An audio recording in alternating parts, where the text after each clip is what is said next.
So let's talk about this tweet I saw the other day from the Heritage Foundation, which, for those who don't know, this is a conservative think tank.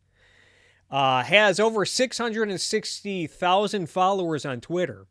They tweeted out this article the other day, saying, new report, conservatives are rethinking the relationship between free enterprise and the common good.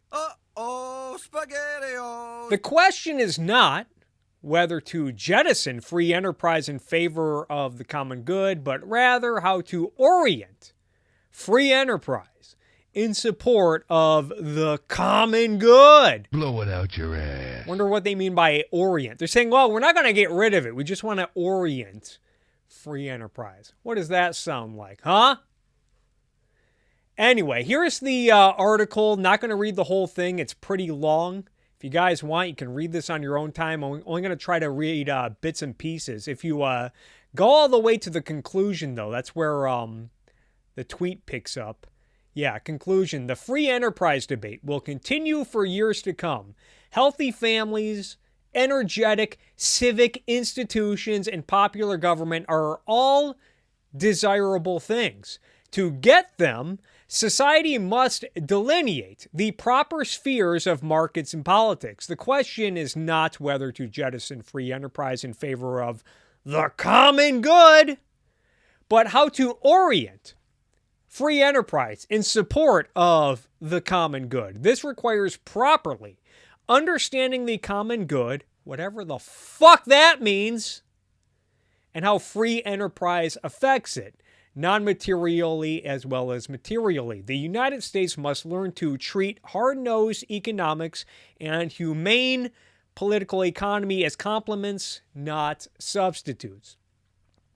What I found interesting about this piece was when they got into this part right here. Here's the part I found interesting. Markets, culture, and human thriving. Conservatives' new attitudes toward markets emerged quickly, but not spontaneously. For several years, prominent voices expressed similar reservations about unrestricted production and exchange, often derived from dissatisfaction with individual liberty-centric philosophies. First, this paper will engage Catholic social thought, CST. Are we getting this? Move out of the way, CRT. It looks like the conservatives. Looks like they're offering CST, Catholic social thought, as an alternative, as the clearest and most developed theory that deals with much of national conservatism's concerns about capitalism. Not all national conservatives draw directly on CST, but an argument that is genuinely mindful of these principles should address national conservative critiques of free markets. CST underscores that man is created by a loving God with inherent dignity. As such, human flourishing matters tremendously. There is value to both capital and labor for societal well-being. CST resists the modern tendency to reduce the social and political order to individual desires, arguing that there is a larger corporate reality that requires citizens to hold things in common with others and value the larger political good. No offense, but it sounds like some fucking commie gobbledygook. Again, this is a pretty long piece. Not going to read the whole thing, but I decided to look further into this concept of CST, Catholic social teaching. Found this resource on the University of Notre Dame called An Introduction to the Principles of Catholic Social Thought. The creation of the Center for Social Concerns was inspired by the people, documents, and principles of the Catholic social tradition. Growing out of the Center for Experiential Learning and the volunteer service offices of the 1970s, the center staff hopes to challenge ourselves and others, in the words of John Paul II to the new evangelization, which must include among its essential elements a proclamation of the church's social doctrine. Our current effort is to more proactively promote the integration of CST with our programs and courses. Over the years, we have observed that many students who come into our programs are not aware of CST, but once they read this and study CST, they find that their services and social awareness experiences are enhanced by the integration of these principles with their experiential learning. Thus, we have prepared this document to assist students in integrating CST with their service experience and actions for justice. The principles of Catholic social thought are drawn from papal documents, conciliar documents, and statements from bishops' conferences in the past 100 plus years. The documents, however, are best understood by studying the underpinnings of the principles in scriptures and in the lives and work of many men and women in the Christian tradition. The development of Catholic social thought continues today in both theory and practice. As you read the following descriptions of the principles, it is important to see the principles as intimately connected, yet standing on their own. The foundational principles is the common good based on the understanding in Catholic social thought that persons are created as social beings, always in interrelationship and interdependence with others. Catholic social thought also promotes the dignity of every human being, as each is made in the image and likeness of God. But with this dignity always needs to be seen in the relationship to the promotion of the common good. I think it's worth remembering, at least in my opinion, the common good is an anti-concept. I don't think there is such thing as a common good. I went into detail explaining this a few years ago in a video where I was reacting to Robert Reich. I think one concrete to illustrate this, I think I explained this in the video, is the realm of public education. A lot of people will claim that public education is a common good. So therefore, we need to impose taxes on everyone and give government a near monopoly on educating kids. And once you do this, it's an endless pressure group battle. Obviously, you have the taxpayers. They're in the discussion. Do they feel like they're being squeezed too much? Are they willing to pay a little more? Obviously, you have the teachers, and you see this really blow up with teachers' unions constantly demanding more money, higher raises. You see this with athletic departments demanding more money for stuff like nice football stadiums and other sporting equipment. You see this with parents who want to get involved with what the curriculum should look like. So it's just an endless battle over what the common good is when it comes to the realm of public education. You have all these different parties and lobbying groups having a say over what the common good, how the common good should be shaped in this one particular area. There is no common good because in a free society, many people will have different values. And even if they agree on the same values, like education, they may have varying opinions about what that value should look like. And even in the realm of public education, for years, a lot of religious conservatives want to bring the Ten Commandments and the Bible and prayer back into schools.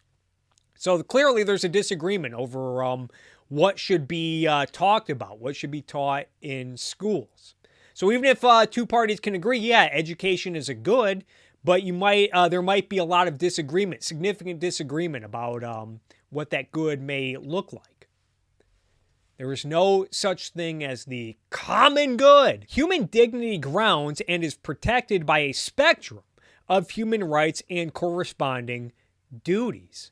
This principle of the correlation of rights and duties promotes just living conditions for all, as well as the dignity of work and the rights of workers. Many persons, though, are marginalized in our society and are called to make an option for the poor, keeping those who are economically poor in the forefront of our minds in all decision making. As stewards of God's creation, yeah, it's all people are. We're just stewards in God's creation.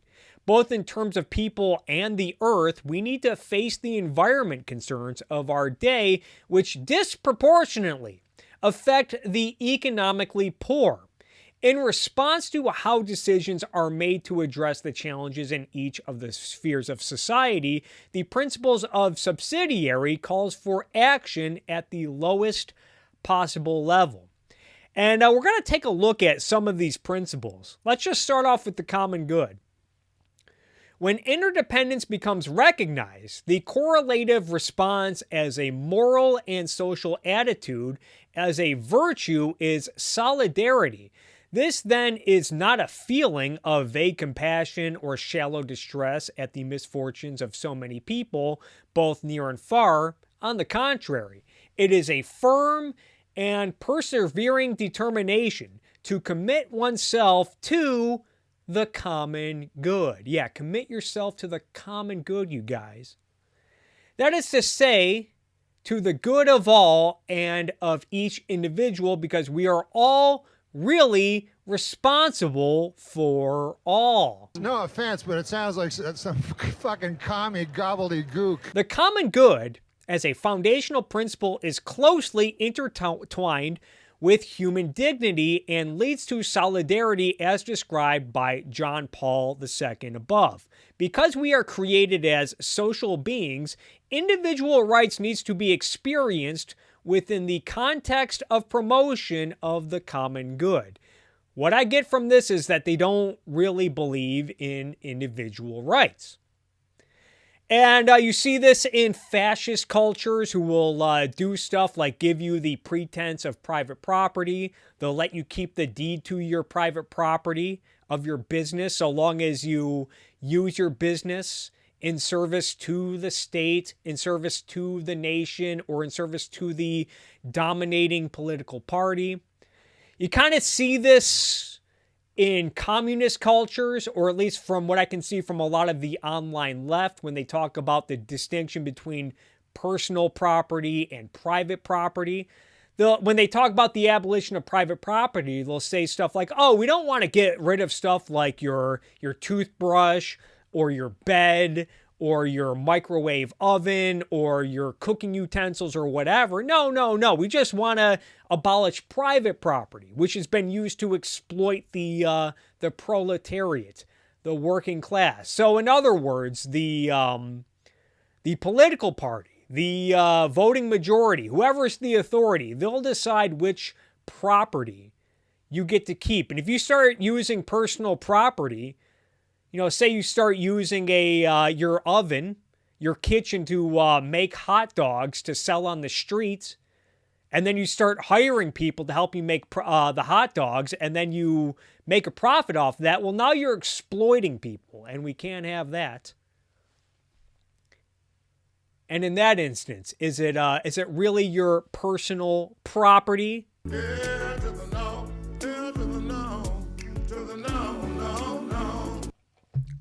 So bringing it back to this, they speak of individual rights in the context of promoting the common good. If they only believe in individual rights to the extent that you're promoting the common good, then you don't believe in individual rights.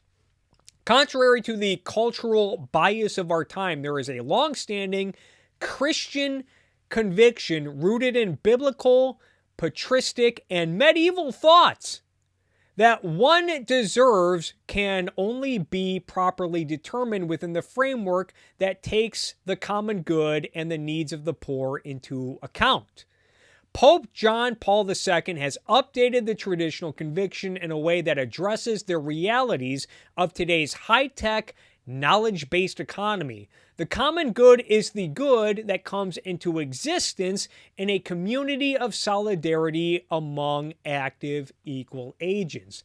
The virtue of solidarity that John Paul II speaks of in the quotation above is a solidarity that is not only a virtue to be enacted by individual persons one at a time, but it must also be expressed in the economic, cultural, political, and religious institutions that shape society. The participation of all in society is the grounds for the common good. As human interdependence grows throughout the world, the common good today takes on an increasingly universal complexion and consequently involves rights and duties with respect to the whole human race. Individual rights needs to be experienced within the context of promotion of the common good. The duty of all is to make the sacrifices necessary so that those who are marginalized can also become active participants. It is not enough to draw on these surplus goods, which in fact our world abundantly produces.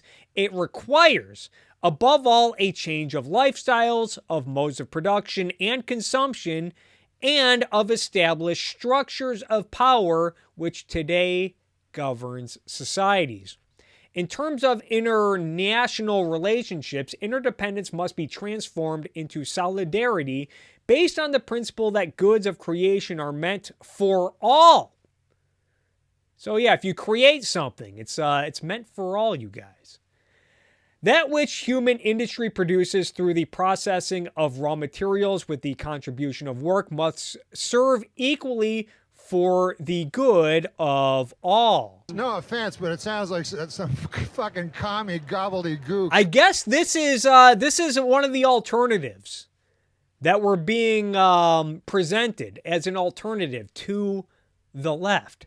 This is an inspiration. This is an influence on the current national conservatism movement. But at least they're not the left. What are you, on the left? Accordingly, we must strive to craft an international order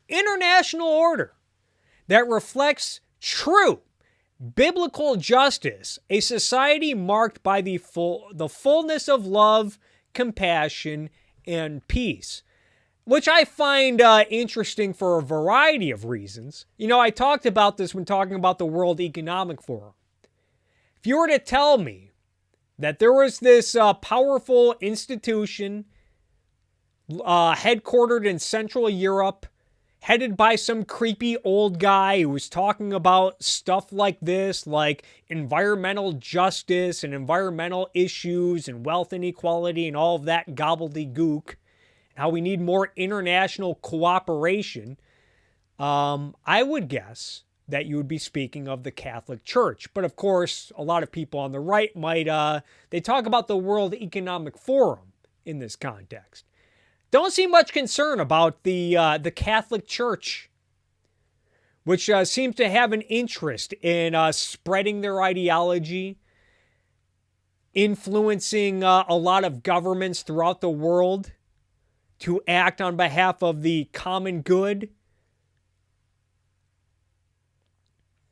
Essential to the common good is the participation by all in all spheres of society. The social nature of the person requires that structures of both the civil, society, and state allow full human growth and development. All of society is responsible for the common good, but only the state is responsible for the public order, that part of the common good which involves public peace, minimum standards of justice, and public morality. All people have a right and a duty to participate in society, seeking together the common good and well-being of all, especially the poor and the vulnerable. Without participation in the full range of social spheres, the benefits available to an individual through any social institution cannot be realized, such as in a dictatorship when the state squeezes out all voluntary associations. The human person has a right not to be shut out from participation in those institutions that are necessary for human fulfillment. The family is a central social institution that must be supported and strengthened, not undermined. While our society often exalts individualism, the Catholic tradition teaches that in association with others, in families, and in other social institutions that foster growth, protect dignity, and promote the common good, human beings grow and come to their fulfillment. The most appropriate and fundamental solutions to poverty will be those that enable persons to take control over their own lives. If you read the questions for reflection, just look at the first question right here.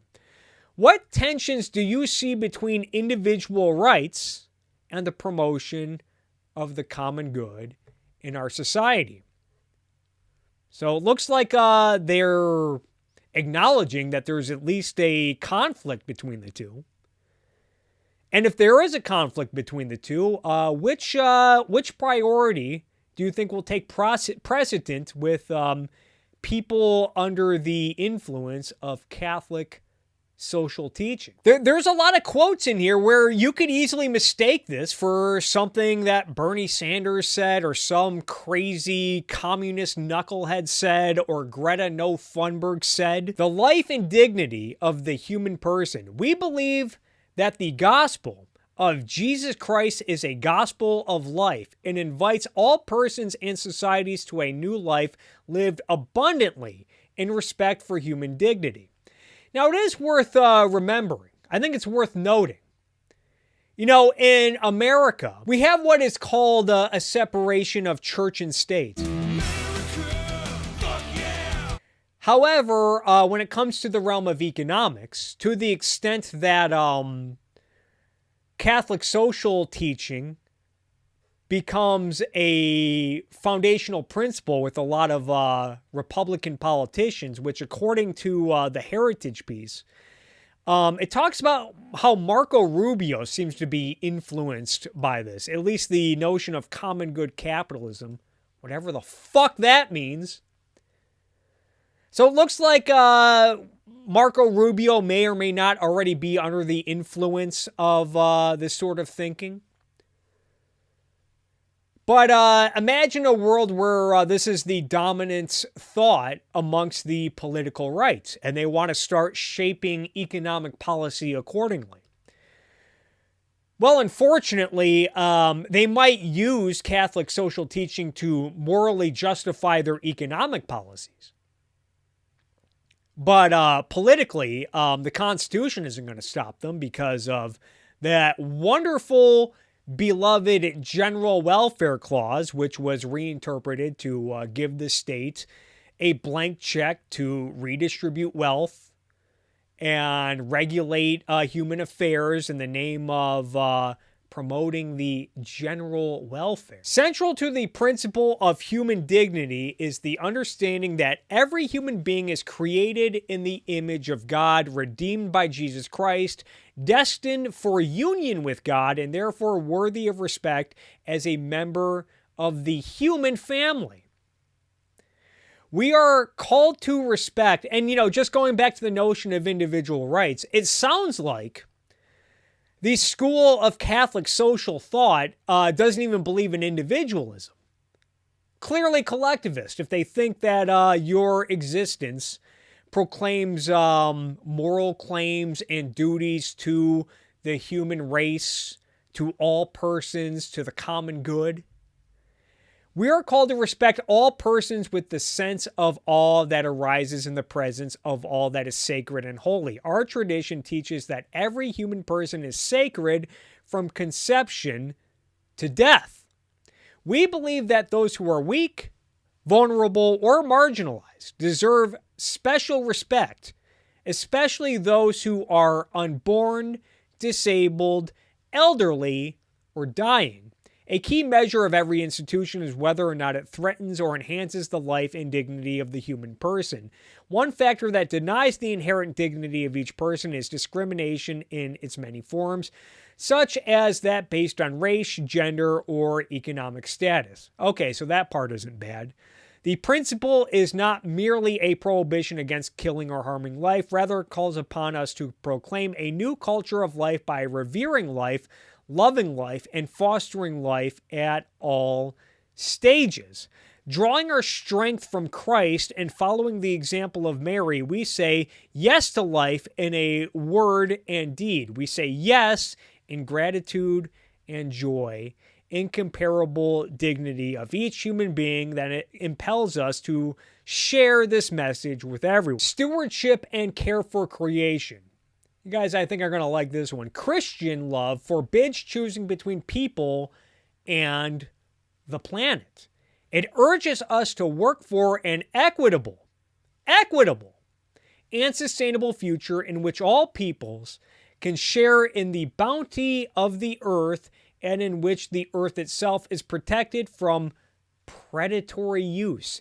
The common good invites regions of the country to share burdens equitably. It also invites us to explore alternatives in which our poor brothers and sisters will share with the rest of us in the banquet of life at the same time that we preserve and restore the earth which sustains us. There is a solidarity among all creatures arising from the fact that all have the same Creator and are ordered to glory and worship of the Creator. Humanity's dominion over inanimate and other living beings is not absolute. It is limited by concern for the quality of life of his or her neighbor, including generations to come. As such, the steward is a manager, not an owner. Not an owner. What was I talking about earlier? Accordingly, use of the mineral, vegetable, and animal resource of the universe cannot be divorced from our moral responsibilities. Our stewardship of the earth enables us to be participants in God's act of creating and sustaining the world. Studies on the state of environmental justice in this country cite race as a predictor of who bears a disproportionate burden of environmental degradation in the United States. These studies state that African Americans, Native Americans, Latinos, Asians, and Pacific Islanders are among the highly vulnerable populations most susceptible to the injustices of racism, poverty, and environmental degradation. Likewise, the conditions of the poor are often closely connected to environmental issues. In Solicitudo Re Social, whatever the fuck that is, Pope John Paul II argues that the direct or indirect result of industrialization is frequently the pollution of the environment, which often has serious consequences to the health and well-being of the poorest members of society. Moreover, the overuse of natural resources by the West endangers their long and short-term availability, especially for the poor. Authentic development seeks to make a preferential option for the poor in the same way that it aims to care for creation. And again, look, notice what some of the questions are. What does Leviticus say concerning stewardship and how we can relate those principles to the environmental issues we encounter today? In what ways can we hold corporates and government entities responsible for the ways that they have abused the environment, even if those practices have made basic necessities and luxury items available at a lower cost to the consumer, such as heat, water, transportation, etc.? Should the consumer be held to the same standards? If so, what are the implications? This entire section reeks of Greta No Thunberg. And that's not to say nothing about all this talk about equity, equitable stuff. A lot of this stuff sounds like the same rhetoric we hear from the warmongering environmentalist left, the likes of Greta Thunberg, and the DEI folks and socialism. And they're really thumping the Bible on this. They're really thumping the Bible and popes and Jesus and God. I guess this is one of the alternatives we're presented to the left. What are you, on the left? But wait, there's more. The correlation of rights and responsibilities. The attainment of the workers' rights cannot be doomed to merely a result of economic systems which, on a larger or smaller scale, are guided chiefly by the criterion of maximization of profit.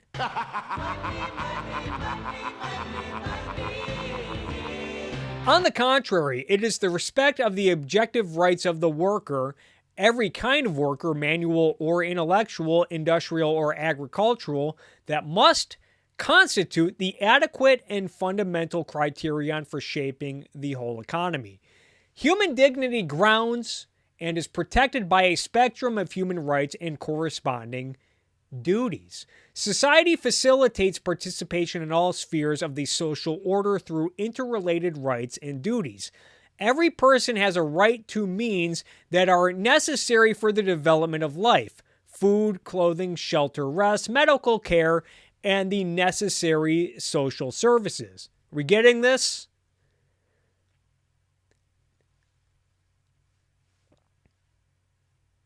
Rights to Catholic social thought, they're not any different than from what we hear from the likes of Bernie Sanders and Alexandria Ocasio-Cortez and Elizabeth Warren. You have a right to certain material goods and certain services, like food and clothing and shelter and medical care. Whenever you hear Bernie Sanders talk about why we need Medicare for all, he talks about it in moral terms.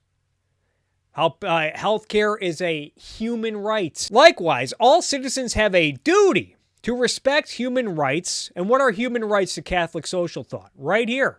It's not individual rights.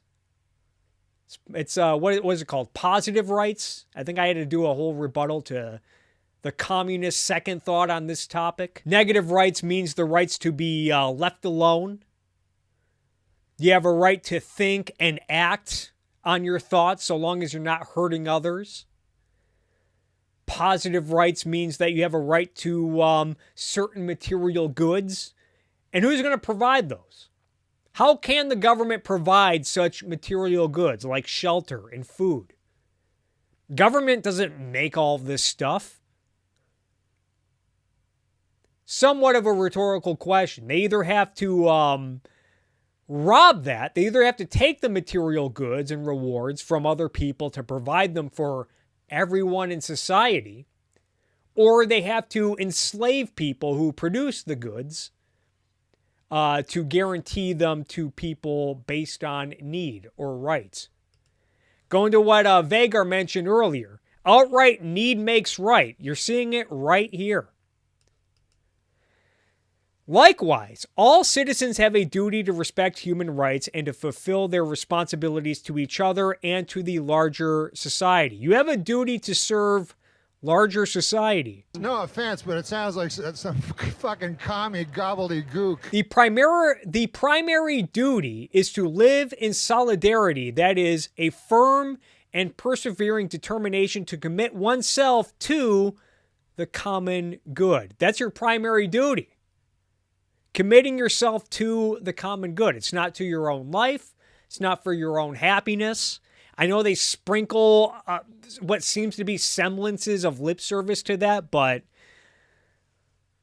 when you really look at this is how they think about the world. They don't believe in individual rights. It is important to see that all rights have corresponding responsibility. Those, therefore, who claim that their own rights yet altogether forget of neglect to carry out their respective duties are people who build with one hand and destroy with the other. Where have we heard stuff like this before? You see this on stuff like Current Affairs, left-wing socialist magazine. And the only reason why I brought this up is because this popped up on my Twitter feed today. It's basically just immoral to be rich, according to the socialists. We're seeing similar sympathies with the increasingly religious rights. The political rights of all persons set limits on the state, such as the freedom of association and freedom of speech. All persons have economic rights as well, which set limits on market logic, such as the right to work, a just wage, and humane working conditions and health care. Again, you would think Bernie, if I came on here and started reading a bunch of these quotes, you guys would think I'm talking about Bernie Sanders or AOC or Greta Thunberg. But this is stuff we're hearing from the nationalist conservative right. Related to rights and responsibilities is the dignity of work and the rights of workers. In an economy where too often profits take precedence over the rights of workers, a moral analysis is necessary. The economy must serve people, not the other way around. Work not only helps people make a living, it is a continuing participation in God's creation. Blow it out your ass. The basis for determining the value of human work is not primarily on the kind of work being done, but on the fact that the one doing it is a person. The dignity of work is three issues related to work are distinguishable. The dignity of work, workers' unions, and cooperatives. All right, now we're sounding like Richard Wolff over here. And workers sharing in the ownership of the means of production. No offense, but it sounds like some fucking commie gobbledygook. The dignity of work is safeguarded when workers' rights are respected. Workers have the strong support of the church in forming and joining unions and worker associations of their choosing in the exercise of their dignity and rights. The many proposals put forward by experts in Catholic social teaching take on special significance. Proposals for joint ownership of the means of work. If they were saying this shit at the World Economic Forum, everyone on the right would be going apoplectic. But if it's religious scholars, if it's the fucking Pope, if it's Heritage, if it's Patrick Deneen or Adrian Vermeule, hey, at least it's not the left.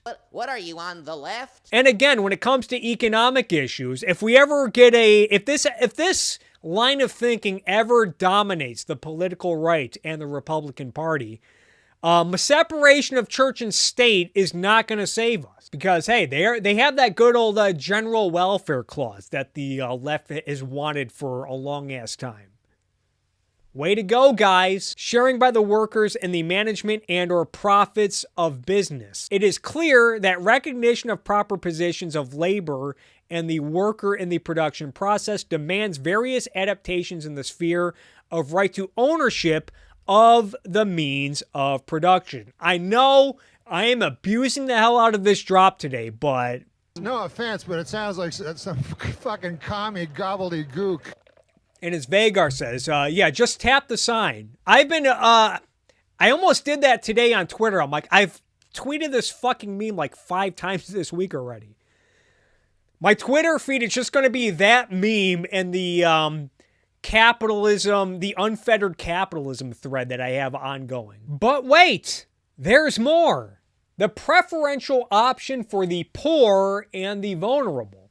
Positive signs in the contemporary world are the growing awareness of the solidarity of the poor among themselves, their efforts to support one another, and their public demonstrations on the social scene which, without recourse to violence, present their own needs and rights in the face of the inefficiency or corruption of public authorities.